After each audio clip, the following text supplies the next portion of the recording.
오늘 한국경제신문 2025년 9월 2일자 기사예요.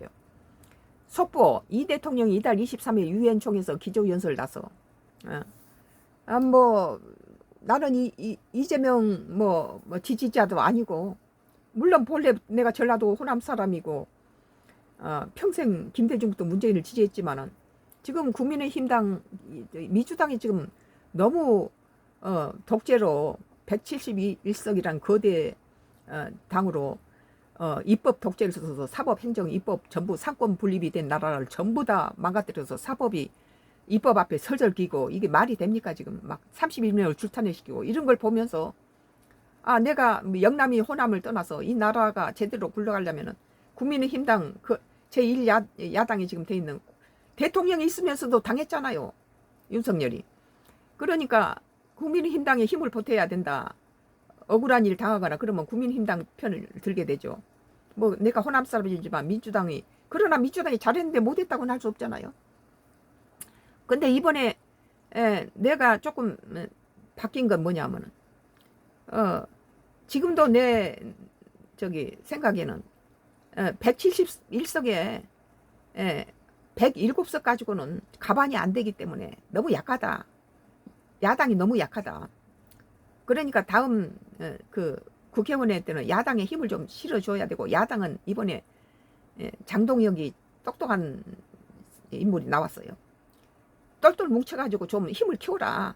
그래서 정상적으로 여야가 협의해서 바른 길로 가야지. 지금 민주당이 거대 지금 여당이 되고 난 뒤에는 아주 뭐 안하무인격이잖아요.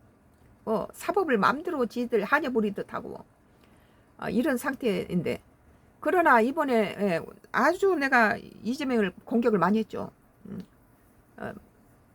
국민의힘당에서 대권을 잡아야지 그나마 대통령 거부권을 행사하지. 저 171석 가지고 저 31명의 줄탄핵을 시켜서 나라 무정부 상태로 만들고 국정 내란을 일으킨 것이 민주당이고, 윤석열이 갖다 비상 계엄을 할 수밖에 없게 만든 요인을 제공했죠, 민주당이. 뭐 줄탄핵 시켜서 줄기각이 당하니까 다시 나온 뭐 한덕수 국무총리 뭐 또 대통령 그 밑에 대통령 권한대행 했던 그 사람 같이 줄탄핵 다시 시킨다, 재탄핵 시킨다, 쌍탄핵 시킨다, 이따위 짓거리를 했죠. 국민을 무서워하지 않았어요, 이게. 그런데 이번에 이 대통령이 한미 정상회담이라든지 또 남북 관계라든지 여러 가지 부분에서 김문수가 되는 것보다 이재명이 된 게 훨씬 낫구나, 그런 인식을 줬고, 일단은 대통령이 됐으면은 헌법 84조는 그대로 이행돼야 된다. 나라의 국가의 위상도 있고 야당에서 너무 그렇게 대통령 깔아뭉개지 마라. 일단 대통령은 태극기나 마찬가지고 국가를 위해서 나갔을 때는 여야가 대통령 먹칠하는 짓이나 국가에 불이익을 주는 짓거리를 하지 말아야 된다. 뭐 이재명이 이뻐서 그런 게 아니라 국익을 위해서. 그리고 이재명 대통령이 트럼프하고 봐서 전혀 꿀리지 않고 상당히 똑똑하더라고요. 뭐 일단은 대통령이 되면은 자기가 안 찍었더라도 다 인정해주고 밀어야 된다. 나는 그렇게 생각하는 주의예요. 나는 윤석열과 이재명이 둘 중 안 찍었어요. 다 찍을 놈이 없었어. 그러나 지금 또 이재명과 김문수 할 때도 뭐 난 그때 몸이 아파가지고 상경을 헤매고 있어서 어차피 선거를 못했지만, 오늘 한국경제 속보 이 대통령 이달 23일 유엔 총회에서 기조연설 나서 입력은 2025년도 9월 2일자 기사입니다. 이재명 대통령이 오는 23일부터 미국 뉴욕에서 개최되는 제80자 유엔 총회 고위급 회기에 참석한다.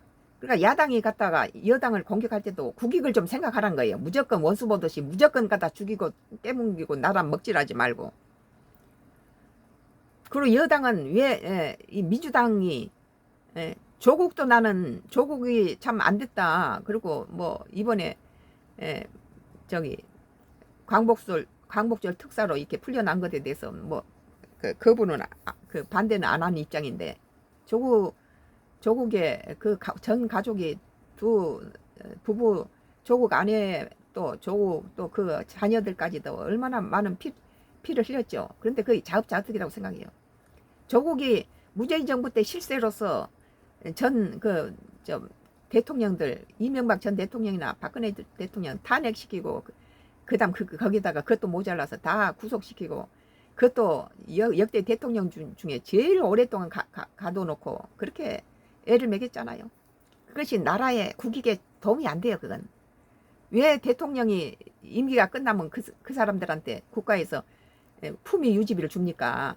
대통령이 서거하고 난 다음에는 전직 대통령이 죽은 다음에도 그 영부인한테 한때 대통령의 영부인 했던 사람의 품위 유지비 하고 그 비서를 하나씩 딸려보는 게 뭡니까?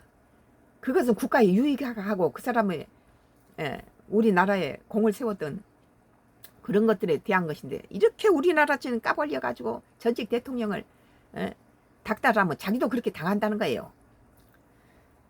강유정 대변인은 2일 오전 용산 대통령실에서 브리핑을 통해 이 대통령의 유엔총회 기조연설을 통해 대한민국이 경험한 민주주의 위기 극복과 회복 과정을 국제사회에 공유한다고 밝혔다. 뭐 무조건 윤석열 편만 드는 건 아니에요. 윤석열 비상계엄은 그 비상계엄을 할 수밖에 원인을 제공한 것은 민주당과 이재명이지만 그렇지만은 윤석열 대통령 이것을 자기 혼자서 이렇게 뭐 그 군 그 동창하고 같이 했지 뭐 민주당 국회의원이라든지 국무요인들을 불러서 같이 협의한 게 아니에요. 뭐 비밀이 셀까봐 그랬겠죠. 그런데 이 사람들까지 지보다가 연자제로 다 뭐 해산시키니 무슨 뭐 내라는 뭐 방관자니 뭐 한 자니 하고 정청래가 이런데 이것은 아니다 봐요. 뭐 제1야당을 갖다 해산시키는 것을 국민이 가만히 있겠어요? 이재명이가 49%로 대통령 되고 그 이재명은 독재를 막겠다 해가지고 국민의힘당에다가 41%를 줬는데 그 41% 지지를 받는 정당을 가지고 그걸 해산시킨다는 것이 누구 마음대로 합니까? 누구 마음대로. 그런 걸 함부로 짓거리는 것 자체가 잘못된 거죠. 그러나 일단 대통령이 당선된 다음에는 헌법 84조가 그대로 유지돼야 돼요. 한 번 된 대통령한테 뭐 구속하라 마라 이런 것은 오히려 국민의힘당 표를 깎아먹어요. 이제 대통령이 이 나라 품위를 유지할 수 있도록 국민과 여야 정치인들은 뭐 이런 유엔 뭐 총회 뭐 이런 회기에 참석할 때는 지혜를 모아서 밀어줘야지. 뭐 자꾸 나쁜 쪽으로 가십을 대고 이들에서 국가에 뭐 무슨 반란이고 내란을 저질렀다 이런 소리가 트럼프 입에서 나온 것은 트럼프는 이런 것을 이용해서 우리나라 껍질 벗겨 먹기에 이용한다는 거예요. 관세에 갖다 불이익을 주죠. 이럴 때는 똘똘 뭉쳐야 됩니다. 여야가 똘똘 뭉쳐야 돼요. 강유정 대변인은 2일 오전 용산 그 대통령 브리핑을 통해서 이 대통령의 유엔 총회 기조 연설을 통해 대한민국이 경험한 민주주의 위기 극복과 회복 과정을 국제사회에 공유한다고 이같이 밝혔다. 물론 헌법학자들은 윤석열 대통령 비상계엄은 대통령 고유 권한이다. 그런데 그 다음에 이것들이 이제 뭐 많이 브레이크를 걸어놨더라고요. 뭐 국회 동의를 받아야 된다 어쩐다 이런 거. 그러나 원론적으로는 원로학자들은 대통령 비상계엄은 대통령 고유 권한이다. 대통령이 자기가 직권을 잡고 있는데 내란을 일으킬 일이 뭐가 있어요. 내란을 일으킨 것은 정권을 빼앗기 한 세력들이 하는 거죠. 그러나 이재명 대통령은 공정하게 전 국민이 투표를 해서 당선된 대통령인데 이것을 다른 나라에서 또 해외 뭐 교포들을 막 동원해가지고 뭐 아니다라고 뭐 다시 투표해야 된다라면 우리 대한민국 국민은 뭡니까? 나는 찍어주지 않았지만 일단 국민이 찍어서 당선시킨 49%의 지지율로 당선된 대통령을 다른 데서 이렇게 깔아뭉개고 이런 것은 트럼프가 자기 미국 우선주의에서 미국의 유익이 되기 위해서 이런 짓을 한다는 거죠. 그러나 지금 우리는 미국이 그 인도 태평양 이쪽에서 중국이 해군력이 세계 1위예요. 2위가 한국이죠. 근데 본래는 미국이 1위였어요. 오바마 행정부 때 모든 뭐 해군력 증강하는 걸 다 막아버리고 새로 배를 건조하는 거 다 중지시켜버리고 이래가지고 지금 세계 해군력이 14위로 떨어졌어요. 물론 공군력이나 이런 것들은 세계 1위지만 그러니까 조속히 지금 우리가 볼 때는 세계 경찰 노릇을 했던 미국이 세계 14위로 떨어지고 해군력이 약화되자 인도 태평양 연안 국가하고 뭐 일본을 비롯해서 필리핀 뭐 이런 인도네시아 뭐 베트남 이런 여러 대만들 이런 나라들이 전부 중국과 영토 분쟁을 일으키고 있는데 중국이 지금 이 해군력은 1위라는 거예요. 우리나라 입장에서는 같은 중국이 1위 하는 것보다는 이 세계 이 평화를 유지하고 경찰 노릇을 했던 미국이 다시 1위를 재탈환하기를 원하는 거죠. 우리는 같은 동맹국으로서. 그래서 그것을 미국을 도와주고 싶은 것은 진심이에요. 우리 한국 국민들이. 중국이 1위에서 영토 분쟁을 일으키고 주한미군이 거기 인도태평양 연안국가 합동훈련하고 오키나와 가서 합동훈련하는 게 뭡니까? 일본하고 중국이 영토 분쟁으로 전쟁이 일어나면 가겠다는 거죠. 이게. 그리고 인도태평양에 뭐 대만이나 뭐 베트남이나 무슨 뭐 필리핀이나 전쟁이 일어나면 우리 한국에 주둔해 있는 주한미군이 가서 싸움을 하면은 그러면 중국은 포탄을 어디다 던지겠어요? 한국에다 던지죠.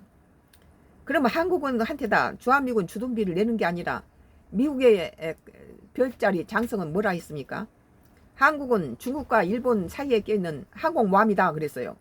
그것은 지금 미국이 지정학적으로 한국을 자기의 안보에 이용해 먹으면서 뭐 한국을 방해해 주는데 무슨 뭐 4만 명을 보내니 28,500명을 가지고 그 가족까지 세서 트럼프가 4만 명이라고 그러고 있는데 4만 8천이 4만 명이라고 그러는데 그건 잘못 계산한 거죠. 우리 한국 그 동맹은 미국이 1위를 하기를 원해요. 그리고 세계 경찰 노릇을 해주기를 해양 경찰 노릇을 해주기를 바라죠. 다시 미국이 힘을 얻고 그래서 하나님께서 미국을 축복하셔서 세계 최고의 부자를 만들어 주시고 거고 제 세계 1위 국가를 만들어 주신 겁니다. 그러나 지금 요즘 트럼프가 이렇게 여러 가지 미국 우선주의 하다가 보니까 여러 가지 문제를 일으키죠. 관세로 너무 이기적인 그런 부분으로 흘러가니까 본래 가지고 있던 하나님이 축복하신 미국 인도주의, 인권주의 이런 거하고 멀어졌다는 거예요. 트럼프가 저기 윤석열을 도우려면은 윤석열이 탄핵당하기 직전까지 도울 수 있는 기회를 얼마든지 있었는데 왜 관세 문제가 돼서 새 정부가 우리 한국 국민이 뽑아놓은 이재명을 뽑아서 당선된 대통령을 가지고 왈가왈부하냐 이거야. 그럼 우리 한국인은 로봇이냐 바보냐. 내가 찍진 않았지만 우리 한국 국민들이 찍어서 당선된 대통령을 타국에서 이리라 저리라 뭐 브라질처럼 뭐 어쩌니 저쩌니 그래서는 안 된다고 봐요. 우리 국민이 찍은 대통령은 여야가 할 것 없이 우리 주권 문제이기 때문에 철저하게 보호해야 된다고 보고 야당도 그런 면에서 헌법 84조를 철저하게 지키고 대통령이 뭐 구속이니 재판이 이런 소리 하면 안 된다고 나는 봐요. 이것은 전부 국익에 관계된 거예요. 뭐 윤석열 대통령의 비상계엄은 원인이야 뭐 31명의 줄탄의 국정 내란이나 마찬가지죠. 유명한 뭐 장관들급을 전부 탄핵을 시켜서 무정부 상태를 만들어 놓은 상태에서 윤석열 대통령이 비상계엄 하는 건 당연하지만 그러나 윤석열 대통령한테 죄가 없다고 할 수 없죠. 국가를 얼마나 무너뜨렸습니까? 그때 당시에 우리나라가 많이 밑으로 추락했어요. 그런 것을 할 때는 정상적으로 정상적인 방법으로 국회라든지 국민의힘당이나 국무요인들 뭐 총리라든지 같이 합의를 해야지. 다 하기 전에 5분 전에 총리한테 도장 찍으라 하니까 나는 이게 도장 찍을 수 없으니까 국무위원들을 해서 같이 상의해야지. 한 사람 독단적으로 할 수 없다. 그래서 한덕수 국무총리가 다른 국무요인들을 불러들여서 뭐 상의한 게 아니라는 거예요. 국무위원이라든지. 근데 그것을 연좌주로 갖다 놓는다는 건 말이 안 되죠. 이 대통령은 대한민국 대통령으로서 처음으로 유엔 안전보장 이사회 의장 자격으로 안보리 공개 토의를 직접 주재할 예정이다. 안보리 안전보장 이사회 의장 자격이네요. 이재명 대통령이. 우리로서는 참 반가운 일이고 기쁜 일이죠. 유엔 안보리 이사회 의장국은 회의 의제를 협의 조정하고 공식 회의, 비공식 협의를 주재하며 안보리를 대표하는 권한을 가진다. 여기다 갖다 야당은 국민의힘당은 갖다가 뒤에다가 뒤통수 대고 먹칠하는 짓 하지 말아야 돼요. 국익을 위해서. 그랬을 때 국민의힘당을 지지했던 사람들 다 등을 돌립니다. 이런 좀 뭐 브라질이 뭐쩌니 하고 우리나라 위기를 해서 트럼프가 관세에서 유리한 입장을 하기 위해서 우리나라 대통령 흔든다는 걸 알아야 돼요. 거기에 야당은 동조하지 마세요. 강 대변인은 안보리 공개 토의는 24일 인공지능 국제 안보를 주제로 열린다. 회의에서 AI 기술의 급속한 발전이 국제평화 안보에 미칠 기회와 도전을 논의하고 국제사회의 공동 대응 방안을 모색할 예정이라고 설명했다. 강 대변인은 올해는 유엔 창설 80주년을 맞은 뜻깊은 해라며 이 대통령 80차 유엔 총회 참석은 신뢰받은 파트너로 대한민국 자리를 확인하고 글로벌 다자 외교 무대에서 대한민국 리더십을 한층 강화하는 계기가 될 것이라고 기대했다. 성가크로스의 나의 정치 코멘트인데 마지막 또 한 개 남아있어요.